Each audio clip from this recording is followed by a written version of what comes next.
It's never over. As long as you never quit, it's never over. I'm back here. UFC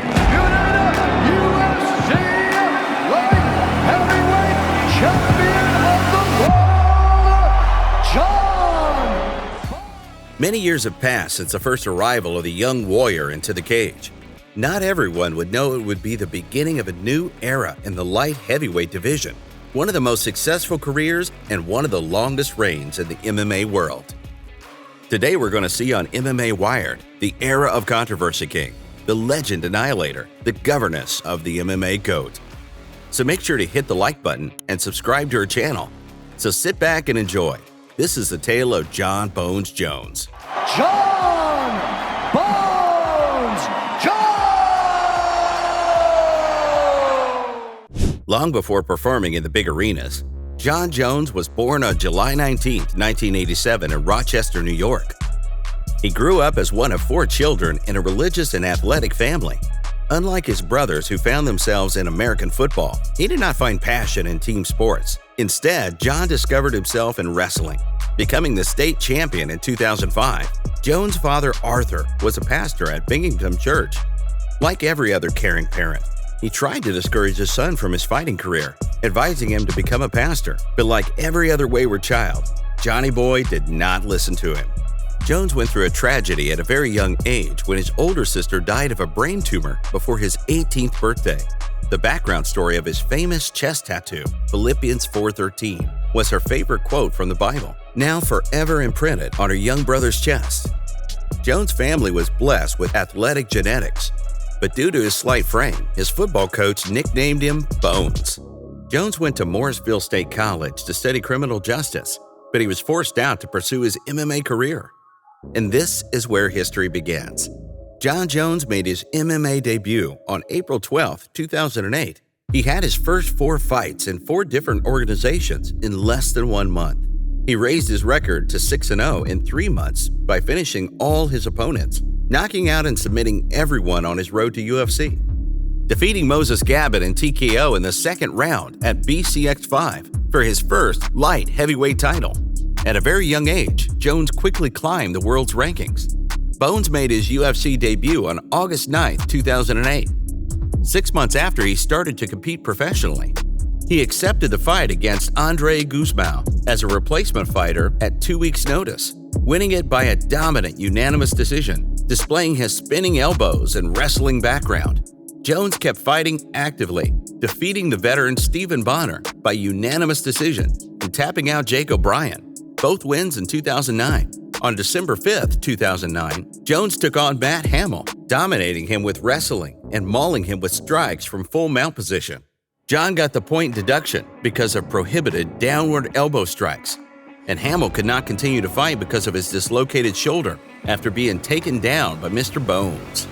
Jones ended up losing the fight by disqualification due to hurting Hamill with 6 to 12 elbows. This was the first and only loss for him.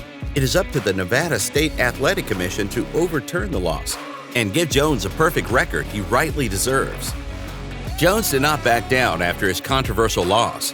He managed to get another win with his deadly elbows, defeating Brandon Vera and breaking his face in 3 places. He was awarded Fight of the Night. Only 5 months later, he gets another win against Vladimir Matyushenko. Another win for Jones. Another win by elbows, making it the signature move of Johnny Bones.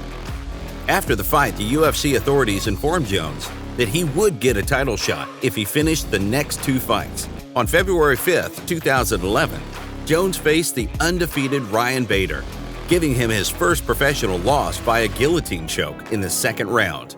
Another award for Jones, this time Submission of the Night, after submitting the Ultimate Fighter winner. Even though he was successful in his early years, things got more interesting from this point on. Fate got its fingers involved, and this was only the beginning of his domination.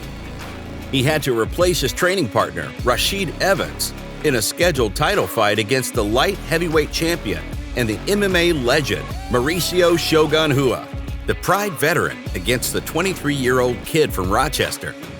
Opening a fight with a flying knee, young Jones went through Mauricio like he was nothing, winning the fight in the 3rd round via TKO and earning his well-deserved light heavyweight title.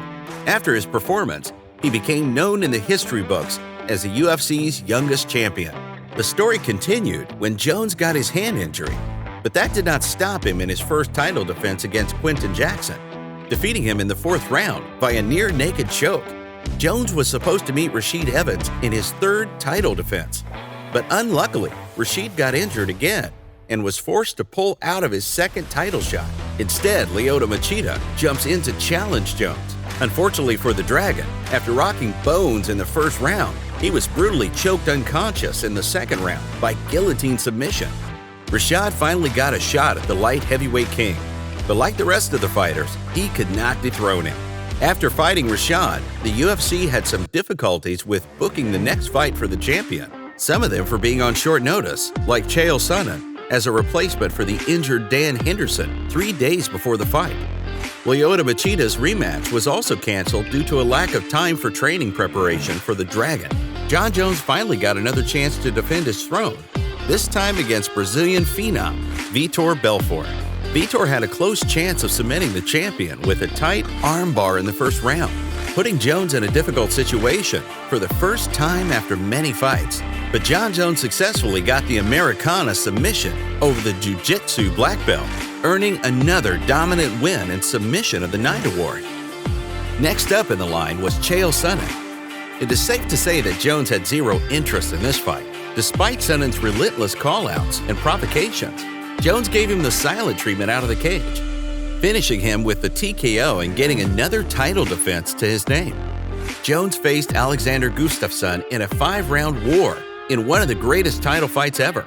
Going back and forth for 25 minutes, the Mauler gave Jon the most challenging battle yet, leaving Jones victorious with a close decision.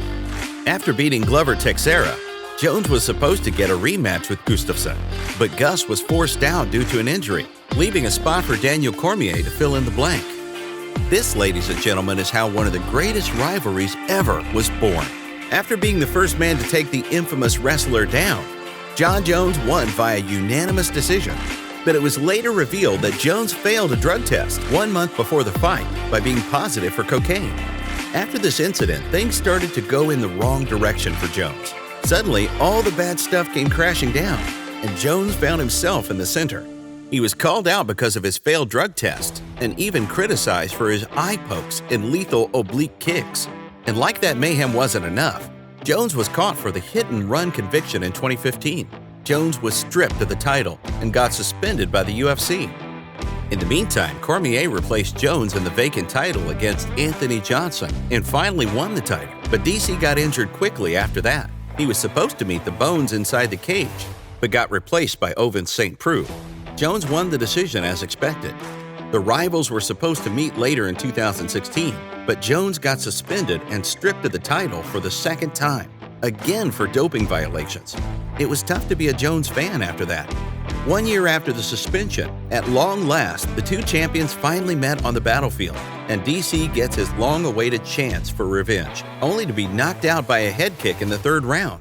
After another successful title fight, Jones tested positive for using turinabol steroid, suspended again and stripped of the title, leaving his reign questioned and his title handed to DC. The controversies would break even the toughest fighters, but not Jones. After being out for over a year, he returned to the cage to beat Gustafsson in the rematch by TKO. Jon Jones doing Jon Jones things. Continuing his roller coaster career, he defended his title against Smith, Santos, and Reyes. But yet again, his success was thrown into a shadow because of his mischievous behavior, DUI conviction in 2020 and DV in 2021. It seemed that no matter how good he was in the cage, Jones could not keep his nose clean outside of it. After more than 3 years out, the King was finally back, this time focused on the heavyweight title against Cyril Gane. His highly anticipated return ended in less than 2 minutes. Submission over Gane and taking the heavyweight gold, catapulting himself to the top of the MMA world. His chase for greatness doesn't end there. He is scheduled to fight on July 8th with the greatest heavyweight of all time, Stipe Miocic. Many bad things could be said about Jones, his convictions and doping violations. But after 2023, there is no denying that he is the greatest MMA fighter of all time. All can agree that he will be placed at the top of the MMA scale forever.